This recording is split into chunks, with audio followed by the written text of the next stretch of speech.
Hi, guys. Welcome. Thank you so much for tuning in. Today, I have a really special guest for you. You may know George White as President and COO of Up With Paper. You may know him as President and COO of Up With Paper Luxe. These are fantastic, award winning houses of pop up cards renowned for their complex engineering and beautifully rendered artwork. On the Paper Nerd, I actually just profiled the story of these two companies and how they're exhibiting at National Stationery Show and New York Now since the 1970s, helped build them. Check it out when you get a chance. However, the real reason I invited George here is because he is also currently the president of the Greeting Card Association, usually referred to as the GCA. His term began in October 2019 and runs through October 21. Like most organizations, the GCA has had quite a year, and George has been responsible for navigating through it. The GCA was to hold the second edition of Noted, the Greeting Card Expo in San Francisco on May 1st. The event was to encompass the Louis Awards, known as the industry's Academy Awards, as well as the Noted at Noted Product Awards, which I actually sponsored under the Paper Chronicles banner. However, coronavirus threw a wrench into all that, and I ended up having a front row seat to see how everything was adapted to the quote unquote new normal as it was unfolding in real time. Now, getting anything done by committee can be super difficult when everyone has got great ideas. And I was just in awe of how George sort of kept everyone on task and in agreement, or as close to agreement as possible, and pulled off an amazing virtual event, which is great because that's not going to be the only virtual event on the GCA's plate in 2020. I'll be right back with George to let him tell you about it himself after this brief message.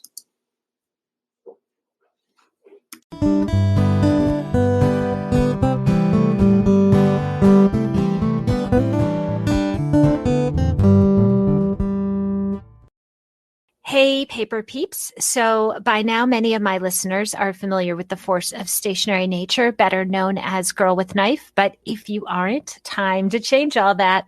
From the first moment I spied her booth at her New York Now trade show debut in 2019, I was smitten with this cutting edge range that the world was calling out for. We all just didn't know it yet. Everything is nimbly collaged to life, slice by careful slice by the talented and exquisite Alicia Castaldi. This stylish collection of cards, journals, and notepads that have sprung to life under this fashionista's exacting knife is sharp, snarky, sleek, and occasionally very sweet, just like that BFF who would love to hear from you right now. For that reason, whenever I get my hands on Girl with Knife merchandise, I hoard it and use it most sparingly. Alicia recently launched Gift Wrap, and if you're already a fan of her range, you're familiar with her patterns and quality, but these super thick sheets elevate any gift from off the rack to atelier. Her recent releases of Midnight Botanical, Rare Creatures, and Chasing Dreams bring the total styles that slay up to 10. And if you're like me and that you fall in love with a range and want to reside in that world, you're in luck. Alicia recently unveiled Knife House, which was one of the few good things I can think of that came out of 2020. That was when Alicia shifted her operation from LA to this newly renovated concept home in Palm Springs. This completely private, walled and gated estate features panoramic mountain views and countless luxe surprises. Take a tour through its magnificent blush pink doors at www.knifehousepalmsprings.com or find it on Instagram at Knife House Palm Springs.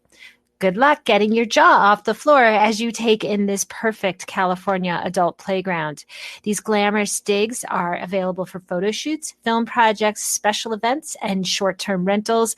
But just as importantly, all that exquisite Palm Springs flora and fauna have inspired Alicia's soon-to-be-released journal and notepads.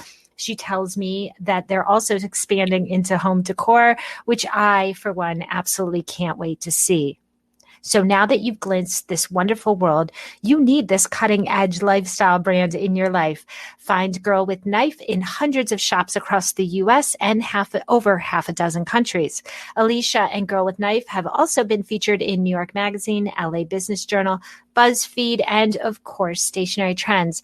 I've run her work there countless times. Alicia was one of our 10 designers to watch in 2020 and proceeded to live up to that designation when last May, 2 out of her 3 nominated cards took top honors at the Noted and Noted virtual greeting card competition.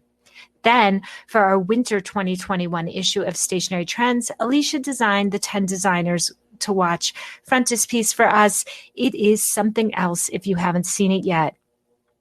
Also, as of 2021, Alicia is represented by none other than the Daniel Richards showrooms in Atlanta and Dallas. Dan's eye is renowned in this biz, so his representing Girl with Knife is unsurprising, but it also means that this brand needs to be on your design radar stat. Check out this beguiling range at the recently refreshed girlwithknife.com. Right now, the theme is Season of Fierce, and I think we can all use one of those about now. I guarantee your stationery will slay.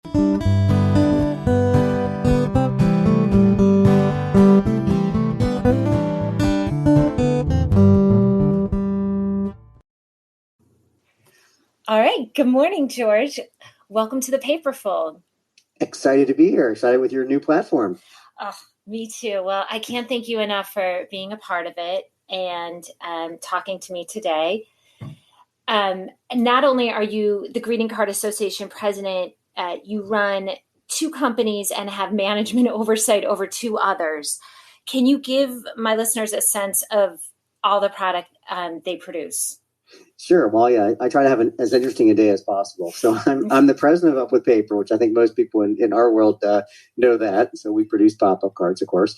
I also manage a company called GeoCentral, which sells geodes, crystals, rocks, things like that. Earthly goods, beautiful earthly goods. And that has grown very nicely because the interest in wellness has certainly spiked here in the last several months, and their product really resonates there. I also have management oversight over a company called Remtech Automation, which develops robotic solutions to do jobs that are dangerous, dirty, and repetitive. So you think about assembly lines and work like that. So we create robots for that. And then finally, a company called Art Metals Group, which is an old school metal stamping and coining company. You know, the old school building shakes when it stamps out little washers and stuff. And if you have a car with a jack inside it, the little washer and the jack likely came from our plant. Wow. That's a very diverse range of products. Well, and actually, to tell you the truth, it's been really good during this COVID time because while it's been really tough for GeoCentral and Up With Paper, as all the greeting card folks know, just because of all of our retailers shutting down, the demand for automation has been quite significant. So we've actually been working more than usual on automation products, and the metal stamping business has been pretty consistent too. Whereas 2 years ago, the greeting cards and rocks and stones were doing better than the automation. So it's nice to be diverse. It really helps. Yeah, absolutely. One thing that I didn't know until I approached you about visiting me here in the Paperfold was that you had a background in politics. Can you share a bit about that and how that has sort of informed and shaped your participation in the GCA over the years before you became president? Sure. Actually, my very first job out of college was working in politics. I went and became a driver for a guy running for the House of Representatives. And true story, I got the job because the previous 2 summers I had delivered beer, and my beer truck route was absolutely identical to the congressional district. So before the days of GPS, I knew the district at the back of my hand, could go to any store. So that was my qualifications for the job. That's so awesome. I ended up working for a member of the House for 5 years on Capitol Hill, and it was really good because the main thing you learn there is that the customer is always first, and in that case, it was the voter. Because if a constituent called the office, no matter what they wanted, you needed to listen to them. You needed to understand where they were coming from, and talk to the folks on the team about it. And that's really the way it is for consumer products as well. You need to listen to your customers to make sure you produce the best products for them. And obviously, being in politics helps a little bit in terms of being in the leadership of an organization like the GCA as well, because you do need to listen to all the different players. That people have different perspectives, and you need to try to develop a consensus. Right. Absolutely. And you have been involved as well with various committees in the GCA over the years as well. Yeah, when I first joined the GCA in 2005, they found out about my political background and decided that, oh, well, that makes you certainly qualified to be chair of the Postal Affairs Committee, because I did understand how things work in Washington. So yes, I worked on the Postal Affairs Committee for quite a while, and it's interesting work. And a lot of people don't know that 60% of greeting cards are delivered to the final recipient via the U.S. mail. So the mail really is an integral customer of they're an integral part of our business. Without a healthy U.S. mail service, the greeting card industry would be in trouble. Right, absolutely. So your GCA presidency, it started in October 2019. It extends through October 2021. When you started in October, 20 years ago, what did you see as your main projects at that time? Well, 20 years ago when I started, you're really right. It does seem like 20 years ago. The main thing we wanted to do was to continue to increase our membership and make sure that membership was engaged with the organization. When we started Noted in 2019, one of our goals was to better connect with all size makers in our industry. And it was very successful. And we nearly doubled the size of the GCA in about 18 months. We went from a little over 100 members to now we have more than 200. And we just need to make sure that those members that are joining are engaged with the GCA and that the GCA is providing a value for them. So we just wanted to make sure that was my main goal, was kind of the value proposition of the GCA, making sure that all of our new members were pleased with their association, engaged with the association, and benefiting from the association. Right. So you've recently said to me that the GCA does not stand for George cancels activities. Maybe CCA, coronavirus cancels activities, would be more accurate. Can you take us through how COVID-19 has altered the GCA plans so far? Boy, howdy, as they say. So I think back to January of this year, which, again, seems like it was a decade ago. I remember being at the Atlanta show, and we had this great reception, and we had lots of new members there. We had a really good turnout. It was more than 100 people came, and I stood up and gave a talk about what a great time it was to be in our industry, because greeting card sales were up, with millennials were buying greeting cards, and cards sent through the mail had gone up 3 years in a row, which is unprecedented. And we had all these great activities planned for 2020, which was, Noted and the Louis and the workshop and retreat. And there was so much enthusiasm going out of that. And then, you started getting news about this disease that was coming through. And we had so many volunteers on Noted, and it was really shaping up to be a great event in San Francisco. But it was so evident by the middle of March, very quickly, that it just wasn't going to be able to happen. Sure. It was just impossible for us to call publishers to exhibit or retailers to try to encourage them to come when, San Francisco was being shut down, because it was one of the first places that locked down. Right. So it was a very difficult decision in terms of what we had put into it, but it was an easy decision in terms of it being the right decision. Right. So we had to cancel, and we moped around a little bit. And then John Smythe was really the driver of, hey, you know what, we can do this virtually. We really can. And, I was one of the people who was a little bit doubtful at first, but he was encouraging. And we did. We pulled off virtual Noted, which was on May 1st. And it was a great event. We had, 3 parts of it. There was an educational session. We had the Noted Awards, which you were a big part of managing that. I really appreciate the effort that you put into it. And I just thought that was such a shot in the arm for our industry, because I think everybody was a little down at that time about everything that was happening. None of us had seen each other, for one thing. It was just kind of fun to be online and seeing everybody at that event. Absolutely. But to go through all the great designs that you and the judges had judged, and we got, it was like 130 some entries. There was a lot of entries in a very short period of time. And you guys judged them, and the quality was so great. And it was just really fun to see it. And then we had a pitch program, which was super popular in Brooklyn, and we decided to do it virtually, where we had 9 different publishers, and they each pitched their line for 5 minutes to several really good retailers and a couple sales rep groups. And that went really well as well. And so we proved that, you know what, you can do a virtual event and it will work.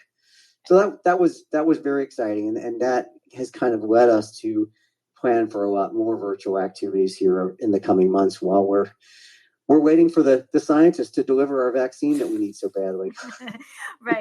Right. I mean, look, for now, it's going to be, virtual for the time being. And I think we brought it together really quickly. I love that you did.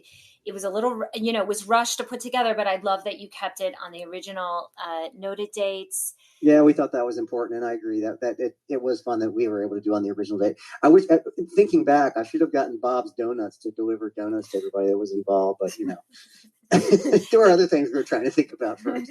Absolutely. I know. I will get a Bob's donut one of these days after we've talked them up. They're good. I did all that testing, and that's the best donut in San Francisco. So. So yeah, it came together, and it was so valuable. I mean, this was the first spring that the industry had not had any sort of gathering. So I just think everyone, we might be isolated in our personal lives and our professional lives to a degree, but like I did not realize how isolated I felt until I entered the Zoom call really and felt like I was amongst, industry friends again. Yeah, it was fun. It really was fun. So yeah. So, and following that, you initiated an expanded community membership for the GCA. Can you share a little bit about that? Yeah, we found this tool called Mighty Networks. It enables people to sign up, and you can tell a little bit about yourself, and then you can just post things. It looks kind of like a social media site, but it is for business. And so we've really ramped up. People can join, and you end up people talking about all things related to greeting cards, and we've ended up putting information on there about the PPP program, for example, which a lot of makers and retailers use and needed desperately to ensure that their business could stay together.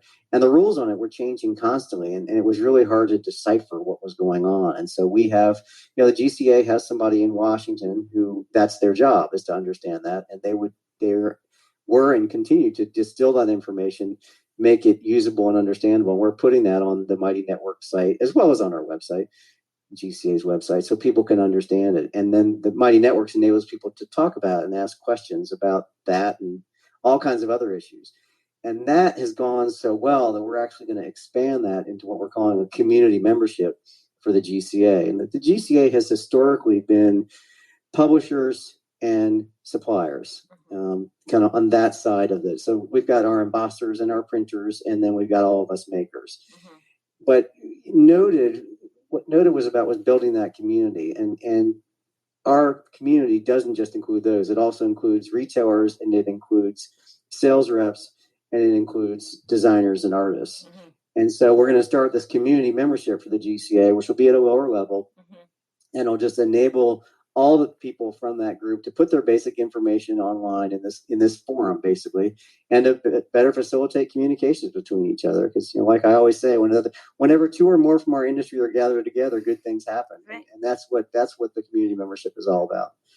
It's amazing. So now on to the Louis. First of all, thank you so much I'm so glad I got the opportunity to judge them, because it was the last sort of normal business trip and work event I had. That's true. I forget that in terms of the timing. That really was kind of right at the end. Right at the end. And yeah. So it was a great experience when it happened, but now looking back, it's all the more like meaningful. But fortunately, everything was judged before quarantine. I'd love to hear the plan that you've come up with to present them with IMC is amazing. I would love to hear more about it. I think this is when the George cancels activities kind of moniker got started, because the Louis originally were going to be at Noted, and we were all excited to make it at Noted. Then we developed this partnership with IMC, which they're the folks that run America's Mart in Atlanta, as well as the Vegas show. And we were going to have the Louis they've got this great theater on the top of building 2. We were going to have this great event there. We were going to announce the winners of the Louis, and it was going to be really cool because we were going to involve a lot more retailers for the first time. Well, then, of course, they postponed their show out of July, and we just thought at that point, we couldn't continue to move the announcement of the winners because the people, we know who the finalists are, and we've known that for months, and we need to declare who the winners are. So together with IMC, we are going to put on this virtual event. So it's going to be virtual Louis, and it's going to be on July 30th. And it's going to look a lot like the Louis have looked in the past. We are going to publish a Louis cocktail that people can make at home. We are going to encourage Louis watch parties. We're hoping that's going to become a trending hashtag, Louis watch party. And we're encouraging publishers, to get all their people together. Everybody from my team is going to come over to my house. We're going to watch it out of the yard. And retailers hopefully will watch it as well. And that's the big thing that IMC is providing is they've got such a huge base of retailers. It's well over 100,000 retailers from around the country. And they are promoting the Louis with retailers. And it's really the first time we've promoted the Louis to retailers. And retailers, it varies tremendously how familiar they are with what the Louis are. But winning Louis is a really big deal. I mean, you saw the judging process. It's very detailed, and the people that are judging it know their stuff. And these truly are the best designs in the industry. And retailers ought to know more about it, and they ought to be carrying Louis winners. And we really think this partnership with IMC is going to introduce the Louis to thousands of retailers, tens of thousands of retailers, and get them to understand it more. And it's going to benefit the industry. Now, the other thing we'll do is there is going to be a big display for the Louis showing all the finalists and the winners at America's Mart. And we expect that to continue into next year. And hopefully next year, the Louis will be a live event and it will be in Atlanta. And I'll have to come up with something else that GCA stands for. I'll get on that as well. Yeah, please get on that. So how many Louis are Up with Paper and Up with Paper looks up for? We have 12 finalists. Wow! Congratulations! Thank you. Congratulations. Yeah, we're the reigning Card of the Year holder, and I'm so I was not disappointed in only one respect when the Louis got delayed, because now we've been the reigning Louis Card of the Year holder for longer than anybody ever, because we've gotten the extra 2 months because of the unfortunate delay of the event. I love it. Go with it. So over the past week, it's been pretty exciting to have heard from the GCA that there's been a little bit of a discussion about having another virtual noted, this time with a focus on diversity. I know it's very early in the game, but is there anything you can share about this? I'm glad you asked. And yes, there is. So we are trying to figure out, like so many others, what is the best way to advance not only a discussion, but action regarding how to support Black makers, Black entrepreneurs in the United States. And so we have come up with the pitch program was so successful. It connected makers with retailers. And so we thought, a great way to do this is action is more important than words. So we're going to have a virtual pitch program where all of the makers are going to be Black makers, and they're going to be pitching to top retailers from around the country. And we're going to open that up so retailers around the country can actually watch it. The 5 that they're pitching to will actually be able to interact with them. Mm-hmm. But we haven't set the date yet, but it looks like it's going to be July 16th. Okay. We should have that nailed down in the next week. And we are going to, there'll be a small charge for retailers to go on and watch it, but 50% of the money we raise, we're going to put that towards a scholarship to a Black maker to go to Noted 2021 live next year. So we're excited. And I should really shout out to 2 folks. John Smythe has been a big driver behind this, but also Chandra Greer with Greer Chicago, sure. Such a great retail up in Chicago. It's just everybody wants to be in there. And she's been really helpful in terms of getting us to understand how we should position this, how we should do this. And she's going to be one of the retailers that the makers are going to be pitching to. And obviously anybody wants to be in her store. So that's going to be a really nice pitch. It's amazing. Chandra's amazing. This is amazing. I was thrilled to be asked to kind of help in any way I can. And it seems like every day a new amazing Black maker is coming across my radar. So I'm happy. Yeah, please let them know so they can apply.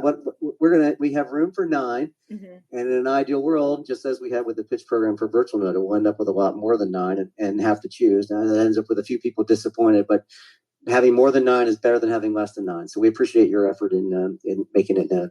Thanks for that. Oh my gosh, I am so glad that I can contribute. It's amazing, and I'm excited, to see it. So me too. All right. Well, I will have more with George right after this.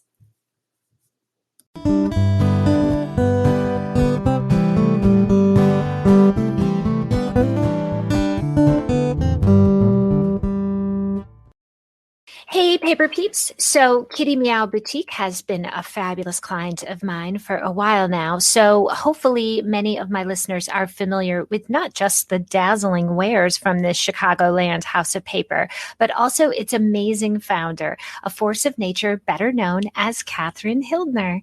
This mom of 2, with another scheduled to arrive soon, has created a most intoxicating stationery range. I define the Kitty Meow aesthetic as polished and very smart. Think of the sharpest outfit you own that you feel like $1,000,000 in, but in stationery form. Everything from typography to envelope choice comes together to pack a most enticing punch. But this range is not just about the surface. It's about honoring those connections with those we care about most. And you'll see once you visit kittymeowboutique.com that the wares are divided into witty and sweet because, as Catherine puts it, sometimes you feel a little saucy and sometimes you don't. But Kitty Meow Boutique is so much more than just another pretty face in the marketplace. The empowering messaging found on her cards, invitations, journals, coasters, art prints, and enamel pins elevates the range into something that makes you feel not just seen, but good about yourself too. Everything is essentially a little lift, visually and emotionally, for not just those you love, but you as well.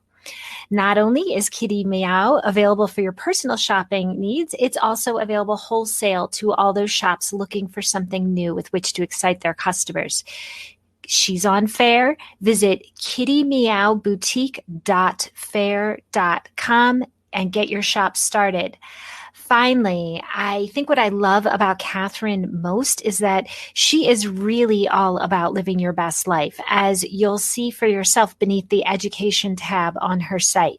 She offers KMB Signature Collective, a mastermind for women in the product-based business world who have a love for paper and giftable items, who have an idea and a plan, but need guidance and support to be successful in their efforts.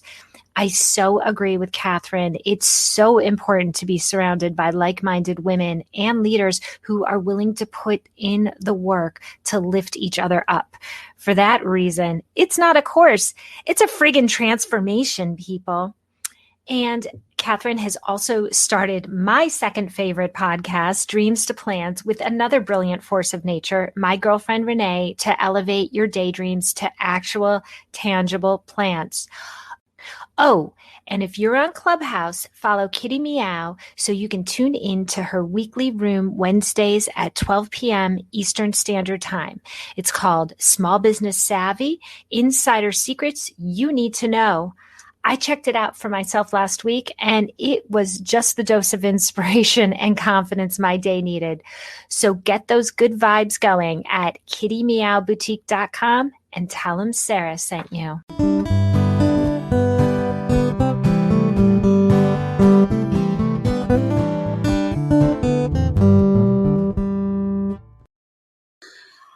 All right, and I'm back with George. So George, I never knew until I started working on this episode with you that the GCA is the only entity that works on behalf of the citizen mailer, aka the everyday person using the post office. Can you share how anyone listening can help hashtag save the post office?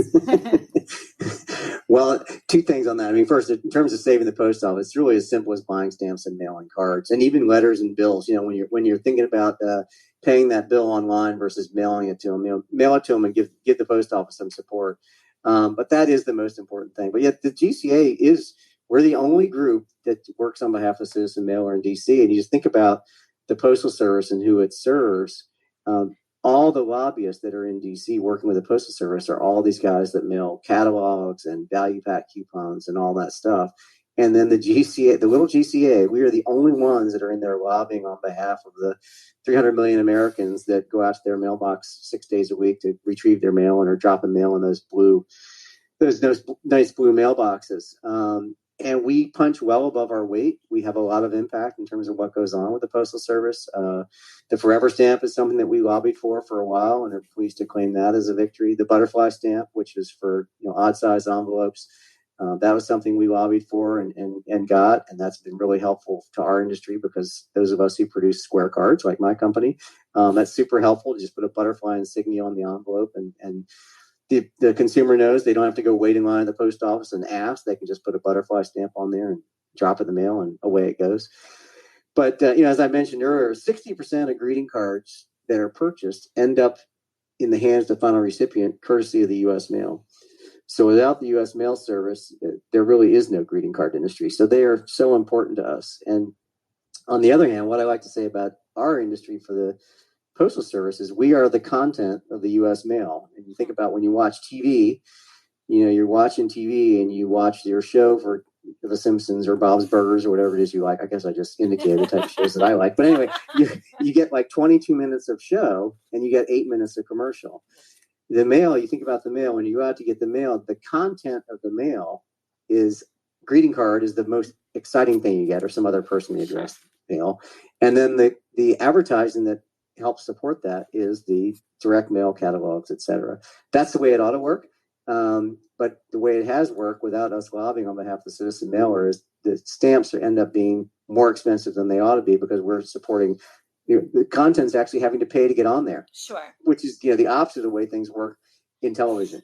But it's nice to know that the Postal Service, right to the very top, including the Postmaster Generals. There's a brand new one, which you probably know. Yeah.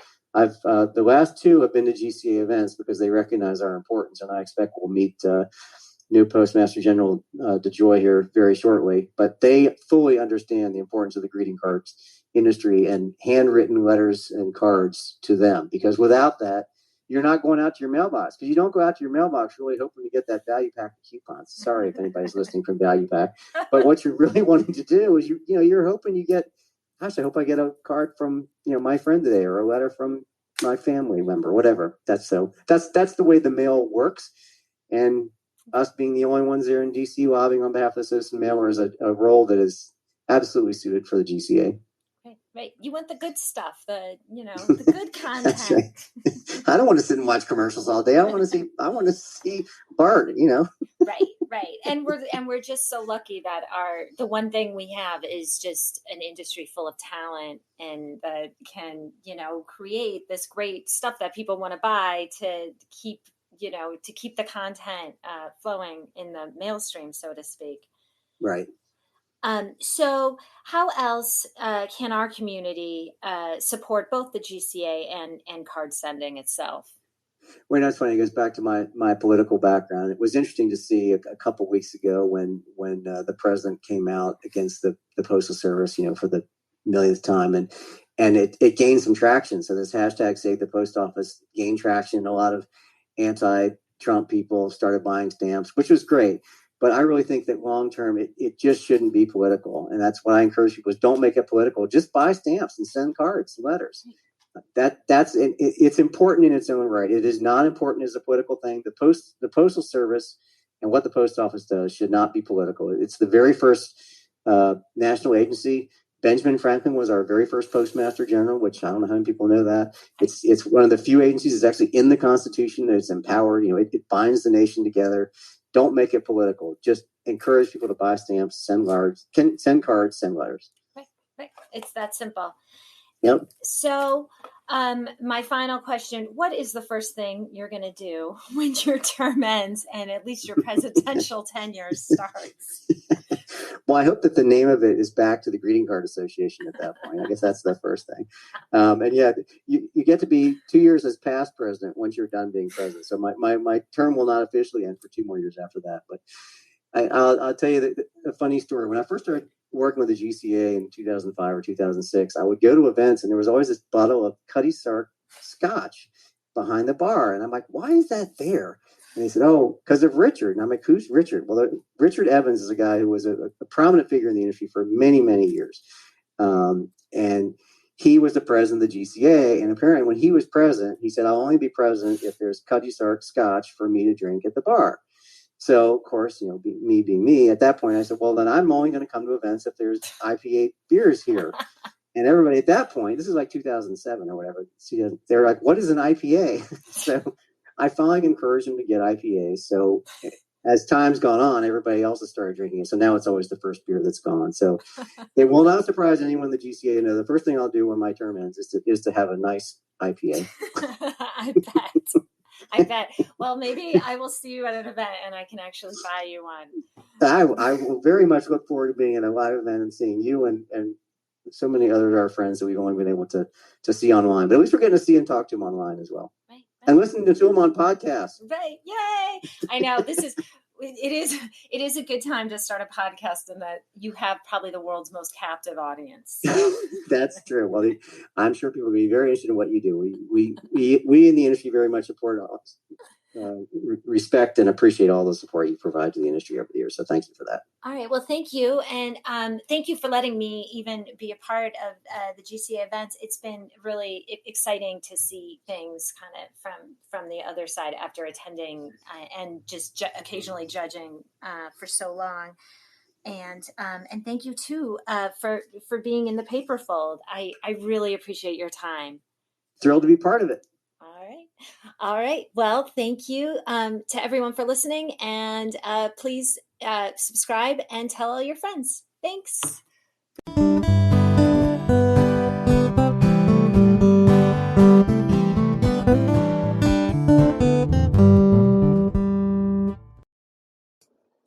Thank you so much, George, for being in the paper fold. So you heard it here first. I hope you're starting to plan your Louis watch party for July 16th, and I sure hope my listeners get involved in the Black Makers Pitch Program.